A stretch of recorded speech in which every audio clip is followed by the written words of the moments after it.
Oke, Assalamualaikum warahmatullahi wabarakatuh. Perkenalkan, nama saya Laude Muhammad Farhan dengan NIM 22650019 dari kelas A. Di sini saya mau menjelaskan materi kriptografi dan keamanan komputer. Oke, langsung saja dengan kriptografi. Message atau pesan adalah data atau informasi yang dapat dibaca dan dimengerti maknanya. Nama lain plain text atau jelas-jelas teks jelas atau clear text. Bentuk atau rupa pesan, teks, gambar, audio, musik, video, dan lain-lain. Dia pesan ada yang dikirim via pos, kurir, saluran telekomunikasi, dan lain-lain. Disimpan di dalam media penyimpanan, stroke, berupa disk, kaset, dan lain-lain. Oke, lanjut.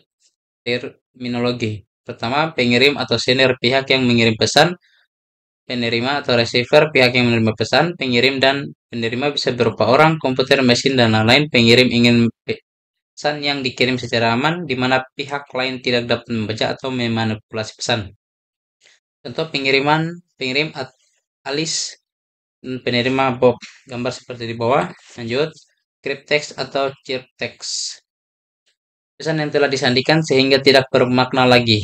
Tujuan agar pesan tidak dapat dibaca oleh pihak yang tidak berhak. Nama lain kriptogram atau kriptogram.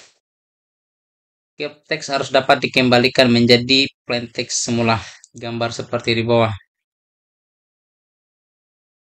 Ketika saya berjalan-jalan di pantai, saya menemukan banyak sekali kepiting yang merangkak menuju laut. Mereka adalah anak-anak kepiting yang baru menetas dari dalam pasir. Naluri mereka mengatakan bahwa laut adalah tempat kehidupan mereka. Ini A-nya sebagai plain text dan B-nya hypertext dari A. Seperti ini. Lanjut, terminologi. Enkripsi atau encryption. Proses menyandikan plain text menjadi crypttext. Nama lain, enciphering. Deskripsi atau description. Proses mengembalikan crypttext menjadi plain text semula. Nama lain, deciphering. Notasi matematis, misalkan C sama dengan crypttext, P-nya sama dengan plain text. Fungsi inskripsi M menetapkan P ke C, E dalam kurung P sama dengan C. Fungsi deskripsi D memetakan C ke P. D dalam kurung C sama dengan P. Fungsi inskripsi dan deskripsi harus memenuhi sifat D dalam kurung E dalam kurung P sama dengan P. Kriptografi. Kata kriptografi berasal dari bahasa Yunani atau crypto, hidden atau secret, dan iopon atau writing. Artinya secret writing. Definisi lama, kriptografi adalah ilmu dan seni untuk menjaga kerahasiaan pesan dengan cara menyandingkan ke dalam bentuk yang tidak dapat dimengerti lagi maknanya. Definisi baru, kriptografi adalah ilmu dan seni untuk menjaga keamanan pesan atau message Skinner 1996. Algoritma kriptografi atau cipher. Aturan dan encrypting dan decrypting atau fungsi matematika yang digunakan untuk inskripsi dan deskripsi pesan. Encoding versus decoding. Encoding transformasi dari plain text menjadi kode. Decoding transformasi kebalikan dari kode menjadi plain text. Buku kode sama dalam kurung kode box dokumen yang digunakan untuk mengimplementasikan suatu kode. Buku kode terdiri dari tabel lookup atau lookup tabel untuk encoding dan decoding kode breaker. Orang yang memecahkan kode atau untuk menemukan plain text. Gambar seperti ini. Terminologi kunci atau key. Kunci parameter yang digunakan untuk transformasi encrypting dan deciphering. Jika kekuatan kriptografi ditentukan dengan menjaga kerahasiaan algoritmanya, maka algoritma kriptografinya dinamakan algoritma restricted. Algoritma restricted tidak cocok lagi saat ini. Kriptografi modern mengatasi masalah ini dengan menggunakan kunci. Kunci bersifat rahasia atau secret, sedangkan algoritma kriptografi tidak rahasia atau public. Gambar seperti ini dan deskripsi dengan kunci. Inskripsi EK dalam kurung P sama dengan C harus dipenuhi. DK dalam kurung EK dalam kurung P sama dengan P, dan deskripsi DK dalam kurung C sama dengan P. Kriptologi. Kriptologi atau kriptologi studi mengenal kriptografi dan kriptanalisis. Gambarnya seperti ini, persamaan kriptografer dan kriptanalis. Keduanya sama-sama menerjemahkan crypttext menjadi plain text. Perbedaan kriptografer dan kriptanalisis. Kriptografer bekerja atas legitimasi pengirim dan penerima pesan. Dan kriptanalitas bekerja tanpa legitimasi pengirim atau penerima pesan. Sejarah kriptografi. Kriptografi mempunyai sejarah yang panjang. Tercatat bangsa Mesir 4.000 tahun yang lalu menggunakan hieroglifi yang tidak standar untuk menulis pesan. Sejarah kriptografi. Perang Dunia Kedua, pemerintah Nazi Jerman membuat mesin inskripsi yang dinamakan Enigma. Enigma chip share berhasil dipecahkan oleh pihak sekutu. Keberhasilan memecahkan Enigma sering dikatakan sebagai faktor yang memperpendek Perang Dunia Kedua. Lanjut, kriptografi kunci simetri. Symmetric key kriptografi. Kunci inskripsi, kunci deskripsi, istilah lainnya. Kunci simetri, kunci privat, kunci rahasia, atau secret key. Algoritma kriptografinya disebut algoritma simetri. Istilah lainnya algoritma konvensional.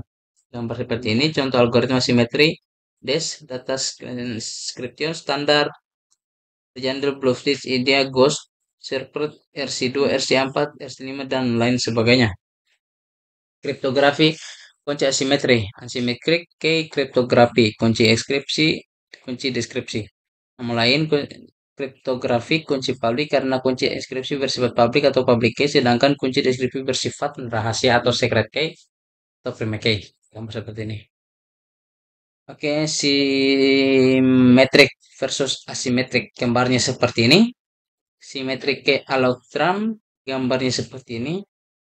Simetrik key allogram, susunannya seperti ini. Caesar Keeper dalam kriptografi atau sandi Caesar atau sandi geser. Kode Caesar atau geseran-geseran adalah salah satu teknik inskripsi paling sederhana dan paling terkenal. Sandi ini termasuk sandi substitusi, di mana setiap huruf pada teks terang atau plain teks digantikan oleh huruf lain yang memiliki selisih posisi tertentu dalam alfabet. Algoritma shifter substitusi yang menggunakan konsep pergeseran huruf dengan modul 26. Secara matematis dapat dirumuskan sebagai C sama dengan E dalam kurang M sama dengan M tambah K mod 26M sama dengan message K sama dengan K. Oke, geser keeper. Seperti ini gambarnya. Keeper adalah suatu algoritma kriptografi klasik yang ditemukan oleh Lovan Battista Blaso. Beliau menuliskan metodenya terhadap pada bukunya yang berjudul La Cifra del Sig. Jovan Battista Blaso pada tahun 1543.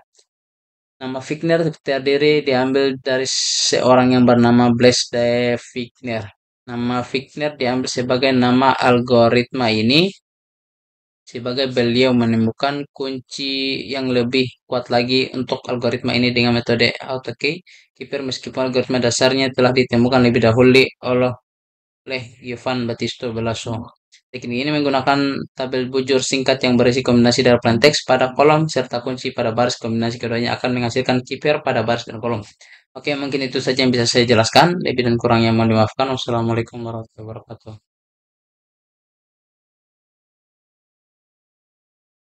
Tabel Figure. Oke, gambar seperti ini. Cara kerja Figure. Pertama, langkah awal adalah tuliskan plain text yang ingin diinskripsi dengan menghilangkan spasi antara kata. Hal ini untuk mempersulit orang untuk menebak dari plain text tersebut. Contoh plain text belajar rekayasa internet. Dengan menghilangkan spasi, belajar yayasan internet. Kedua, pilih kunci atau key yang akan disepakati oleh pengirim serta penerima. Contoh KTCOM. Tiga, susunlah plain text dengan kunci sebagaimana berikut. Seperti ini. Dengan menggunakan tabel Wigner, maka kita akan mendapatkan hasil kripter teks sebagaimana berikut. Gambarnya seperti ini, maka hasilnya adalah sebagaimana berikut. Plain text belajar rekayasa internet, key-nya Tcom, hypertext seperti itu.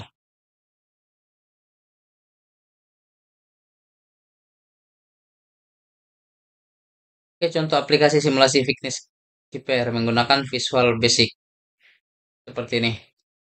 Data Encryption Standard atau DES dikembangkan di IBM pada tahun 1972 berdasarkan algoritma Louis Kiefer yang dibuat oleh Orvestal disetujui oleh National Bureau of Standards atau NBS setelah penilaian kekuatannya oleh National Security Agency atau NSA Amerika Serikat. DES termasuk ke dalam kriptografi kunci simetri dan tergolong jenis Keeper block. DES beroperasi pada ukuran blok 64 bit. Panjang kunci eksternal sama dengan 64 bit. sesuai ukuran blok, tetapi hanya 56 bit yang dipakai, 8 bit ya varietas. Setiap blok atau plain text atau hypertext dienkripsi dalam 16 putaran. Setiap putaran menggunakan kunci internal berbeda. Kunci internal 56 bit dibangkitkan dari kunci eksternal. Setiap blok mengalami permutasi awal atau IP. 16 putaran NG pairing dan inversi permutasi awal. IP1 lihat di gambar yang ini. Seperti ini. Pembangkitan kunci internal. Kunci internal kunci setiap putaran ada 16 putaran. Jadi ada 16 kunci internal. K1, K2 dan seterusnya sampai K16. Dibangkitkan dari kunci eksternal atau 64 bit yang diberikan oleh pengguna. Gambar 9.2 memperlihatkan proses pembangkitan kunci internal seperti ini. Implementasi DES. DES sudah diimplementasikan dalam bentuk perangkat keras. Dalam bentuk perangkat keras, DES diimplementasikan dalam chip. Setiap detik chip ini dapat mendiskripsi 16,8 juta blok atau 3 bit per detik.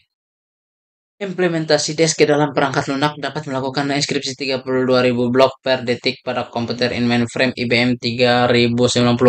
Keamanan DES ditentukan oleh kunci. Hanya kunci eksternal DES hanya 64 bit, tetapi yang dipakai hanya 56 bit. Nah, rancangan awal panjang kunci yang diusulkan IBM adalah 108 bit, tetapi atas permintaan NSA panjang kunci diperkecil menjadi 56 bit. Tetapi dengan panjang kunci 56 bit akan terdapat 256 atau 057, 554, 037, 927, 936 kemungkinan kunci. Jika serangan exhaustif research dengan menggunakan prosesor paralel, maka di dalam 1 detik dapat dikerjakan 1 juta serangan. Jadi seluruhnya diperlukan 1142 tahun untuk menemukan kunci yang benar. Tahun 1998, Electronic Frontier Foundation atau EV merancang dan membuat perangkat keras khususnya untuk menemukan kunci DES secara ekshaustif sesuai dengan biaya $255 dan diharapkan dapat menemukan kunci selama 5 hari. Tahun 1959, kombinasi perangkat keras EV dengan kolaborasi internet yang melibatkan lebih dari 100.000 komputer dapat menemukan kunci DES lebih triple data encryption standar 3DES. 3DES atau triple data encryption standar merupakan salah satu algoritma simetris pada kriptografi yang digunakan untuk mengamankan data dengan cara menyandingkan data. Algoritma 3DES adalah suatu algoritma pengimbangan dari algoritma DES atau data encryption standar. Pada DES menggunakan satu kunci yang panjangnya 56 bit, sedangkan pada 3DES menggunakan 3 kunci yang panjangnya 164 bit. Karena tingkat kerahasiaan, algoritma 3DES terletak pada kunci yang digunakan. Oke, 3DES seperti ini. Seperti ini. Symmetric key algorithm pendahuluan. Pada akhir tahun 1970-an hanya ada sistem kriptografi kunci simetri. Satu masalah besar dalam sistem kriptografi bagaimana mengirimkan kunci rahasia kepada penerima. Mengirim kunci rahasia pada saluran publik, telepon, internet, pos sangat tidak aman. Oleh karena itu, kunci harus selalu dikirim melalui saluran kedua yang benar-benar aman. Saluran kedua tersebut umumnya lambat dan mahal. Ide kriptografi atau kunci simetri muncul pada tahun 1976, makalah pertama dari hal kriptografi kunci publik ditulis oleh D.V. Hellman. Judul makalahnya Neo-Decision Cryptography. Namun pada saat itu belum ditemukan algoritma kriptografi kunci simetri yang sesungguhnya. Seperti ini. Konsep asymmetric algorithm kriptografi kunci asimetri disebut juga kriptografi atau kunci publik. Pada kriptografi kunci publik masing-masing pengirim dan penerima mempunyai sepasang kunci, kunci publik dan kunci privat. Seperti ini. Konsep asymmetric algorithm kunci enkripsi dapat dikirim melalui saluran yang tidak perlu aman. Saluran yang tidak perlu aman ini memungkinkan sama dengan saluran digunakan untuk mengirim ciphertext. Konsep asymmetric algoritma kriptografi kunci publik berdasarkan pada fakta seperti ini. Komputasi untuk enkripsi atau deskripsi pesan mudah dilakukan. Yang kedua, secara komputasi hampir tidak mungkin invaluable menurunkan kunci privat atau D bila diketahui kunci publik E. Konsep asymmetric algoritma pembangkitan sepasang kunci pada kriptografi kunci-kunci berdasarkan pada persoalan integrator klasik sebagai berikut. Pertama, pemfaktoran. Yang kedua, logaritma distrik. Dan kriptografi kunci simetri versus kriptografi publik. Yang Pertama ada kelebihan kriptografi kunci simetris seperti ini dan kelemahannya seperti ini. Kriptografi kunci simetri versus kriptografi kunci publik. Kelebihannya kriptografi kunci publik seperti ini dan kelemahannya kriptografi kunci publik seperti ini ada 6. Aplikasi kriptografi kunci publik meskipun masih berusia relatif muda dibandingkan dengan algoritma simetri, tetapi algoritma kunci publik mempunyai aplikasi yang sangat luas. Yang pertama, skripsi atau deskripsi pesan. Algoritma RSA Rabin El Gamal Digital Signatures tujuan membuktikan autentikasi pesan atau pengirim. Algoritma RSA atau El Gamal DSA Ghost. Terakhir, pertukaran kunci key exchange tujuan dipertukarkan kunci simetri. Algoritma Diffie-Hellman Ronsheimer Adelman RSA. Seperti ini dan gambar seperti ini. Oke, mungkin itu saja yang bisa saya jelaskan. Lebih dan kurangnya mohon dimaafkan. Wassalamualaikum warahmatullahi wabarakatuh.